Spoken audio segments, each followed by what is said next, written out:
बिहार तकनीकी सेवा आयोग की तरफ से आपकी भर्ती आ गई है। इसमें आपकी भर्ती आई है कनीय अभियंता असैनिक की पदों पर। इस वीडियो में हम आपको बताने वाले हैं कि कुल पदों की संख्या कितनी है, पात्रता और शैक्षणिक योग्यता इसमें क्या है, आयु सीमा भी कितनी क्या इसमें रखी गई है, परीक्षा का आयोजन किस प्रकार से रहेगा, उसकी स्कीम कैसे क्या रहेगी और इसमें वेतन आपको कितना क्या मिलेगा, कैसे आप इन पदों पर आवेदन करेंगे, ये सभी जानकारी मैं आपको इस वीडियो में बताने वाला हूँ। अगर आप हमारे चैनल रैंकिंग पीडिया एजुकेशन पर नए हैं तो चैनल को अभी सब्सक्राइब कर ले। तो पद का नाम आपका है कनीय अभियंता सैनिक। वेतनमान की बात कर लेते हैं तो 9300 से लेकर 34,800 रुपये तक आपका यहाँ पे वेतनमान है, जिसमें आपका ग्रेड पे जो आपका है वो आपका है 4600। अब यहाँ पे अर्हता की बात कर लेते हैं तो अभ्यर्थी का भारतीय नागरिक होना आवश्यक है, एक तो ये चीज़ है। दूसरा आपका है तकनीकी योग्यता पे आते हैं। अगर आपने डिप्लोमा किया है सिविल इंजीनियरिंग में तो फिर आप इसमें अप्लाई कर सकते हैं, ठीक है। तो ये चीज़ आपको ध्यान रखनी है और इसकी जो ऑफिशियल वेबसाइट है वो चीज़ भी आप यहाँ पर देख सकते हैं, www.btsc.bihar.gov.in पर जाकर आपको आवेदन करना होगा। कब से कब तक आवेदन करना है तो 12 दिसंबर से लेकर 12 जनवरी तक आप इसमें अप्लाई कर सकते हैं, ठीक है। अब ये आपकी जो भर्ती आई है ये आपकी किन पदों पर आई है, कहाँ कौन कौन से विभाग हैं इसमें, तो वो भी आप यहाँ पर देख सकते हैं। जैसे कि जल संसाधन विभाग बिहार में आपकी कुल यहाँ पे 434 है, इसमें से आपकी महिलाओं के लिए 152 पद हैं।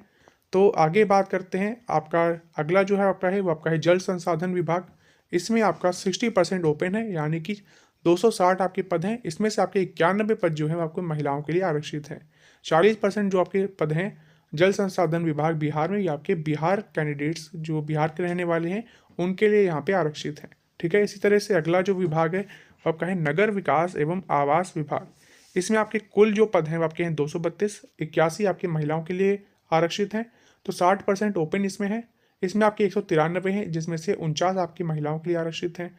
40% बिहार पे आते हैं तो 93 इसमें कुल पद हैं बिहार वालों के लिए। इसमें से बिहार की महिलाओं के लिए 32 पद जो हैं वो आरक्षित हैं। तो कुछ इस प्रकार से यहाँ पे रहने वाला है। बाकी टेबल आप देख सकते हैं, जैसे कि आपका ग्रामीण कार्य विभाग बिहार में भी आपके पद हैं, भवन निर्माण विभाग इसमें भी आपके पद हैं, पथ निर्माण विभाग में भी पद है आपका है, पशु एवं मत्स्य संसाधन विभाग इसमें भी आपका पद है। इसी तरह से आपका लोक स्वास्थ्य अभियंत्रण विभाग में भी आपका पद है और लघु जल संसाधन विभाग में भी आपके यहाँ पर पद है, ठीक है। तो काफ़ी अच्छी यहाँ पे पोस्ट है, इसमें ज़रूर आवेदन करिएगा। आयु सीमा की बात कर लेते हैं तो न्यूनतम आयु आपकी 18 वर्ष है, यानी कि मिनिमम जो एज है वो आपके यहाँ पे 18 ईयर है, ठीक है। इसमें आपको एज रिलैक्सेशन भी प्रोवाइड किया जाएगा, वो चीज़ आप यहाँ पर देख सकते हैं। जैसे कि अनारक्षित वर्ग के लिए 37 वर्ष यहाँ पे जो अधिकतम उम्र सीमा है वो है। अनारक्षित महिलाओं के लिए 40 वर्ष है। तो वहीं पिछड़ा वर्ग, अत्यंत पिछड़ा वर्ग के जो पुरुष और महिला अभ्यर्थी हैं उनके लिए भी 40 वर्ष है। अनुसूचित जाति और अनुसूचित जनजाति के जो पुरुष और महिला अभ्यर्थी हैं उनके लिए जो अधिकतम उम्र सीमा है वो आपकी है 42 वर्ष, ठीक है। तो इस चीज़ का आपको ध्यान रखना है। और आगे इसमें मेन डिटेल इसमें क्या है तो वो चीज़ भी एक बार देख लेते हैं। बाकी आपको कौन कौन से यहाँ पे डॉक्यूमेंट्स हैं वो चीज़ आपको रेडी रखने होंगे। जैसे कि अगर आप अनुसूचित जाति या अनुसूचित जनजाति के उम्मीदवार हैं तो आपको यहाँ पे जाति का प्रमाण पत्र, स्थायी निवास या मूल निवास डोमिसाइल प्रमाण पत्र की यहाँ पे ज़रूरत होगी, तो इसको भी आप रेडी रख लें, ठीक है। ऐसे ही आपका पिछड़ा वर्ग और अत्यंत पिछड़ा वर्ग के उम्मीदवारों के लिए भी है कि उनका जो क्रीमी लेयर प्रमाण पत्र होता है बिहार सरकार वाला, तो वो आपको रेडी रखना है। और स्थायी निवास, मूल निवास, डोमिसाइल प्रमाण पत्र आपके पास जरूर होना चाहिए। और सेम आपका है आर्थिक रूप से जो कमज़ोर वर्ग हैं, यानी ईडब्ल्यूएस कैटेगरी के जो स्टूडेंट हैं उनको भी आपका यहाँ पे जो आपका सर्टिफिकेट होता है वो आपको रेडी रखना होगा, ठीक है।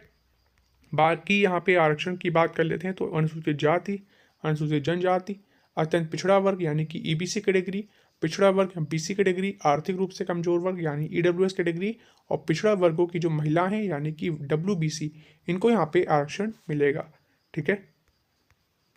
और इसमें इंपॉर्टेंट क्या है, अगर आप बिहार के मूल निवासी तो आपके पास डोमिसाइल जरूर होना चाहिए, ठीक है। तो वो चीज़ भी यहाँ पे रिक्वायर्ड रहेगा। आवेदन शुल्क की बात कर लेते हैं तो 100 रुपये यहाँ पे परीक्षा का शुल्क है, ठीक है। ये आप ऑनलाइन मोड में पे कर सकते हैं।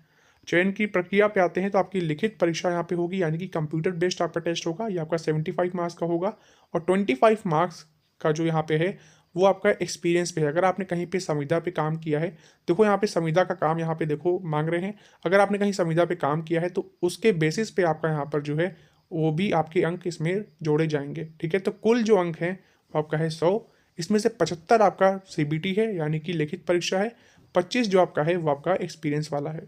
ठीक है, अब यहाँ पे बात कर लेते हैं कनीय अभियंता सैनिक अथवा समान पद पर संविदा के आधार पर कार्य करने के निमित्त अधिकतम, यहाँ पे जो मैंने आपको बताया 25 अंक किसको मिलेंगे, कैसे मिलेंगे, तो उसका यहाँ पे देखो विवरण यहाँ पे दिया हुआ है।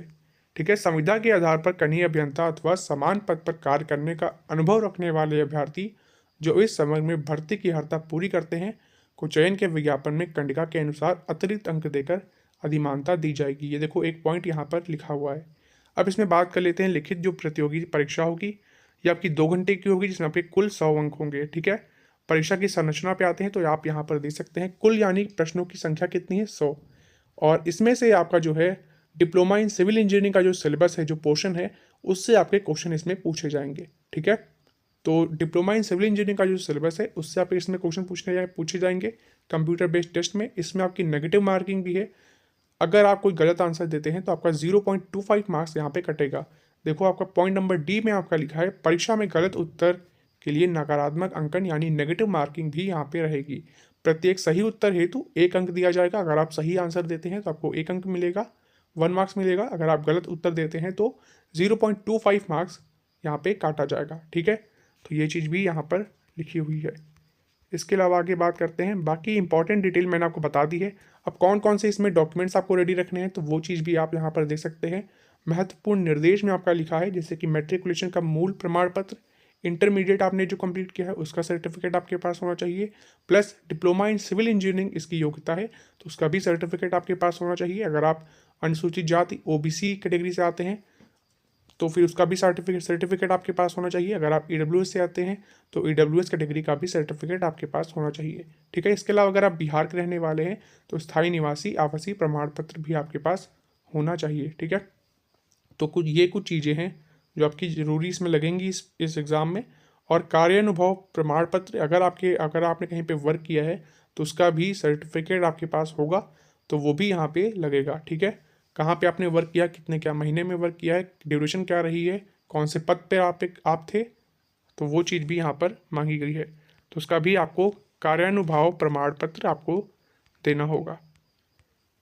बाकी डॉक्यूमेंट वेरिफिकेशन आपका राउंड होगा, फिर इसके बाद आपका यहाँ पे सिलेक्शन होगा। तो काफ़ी अच्छी पोस्ट है, इसमें ज़रूर अप्लाई करें और ऐसे ही लेटेस्ट जॉब अपडेट्स के लिए चैनल को अभी सब्सक्राइब कर लें।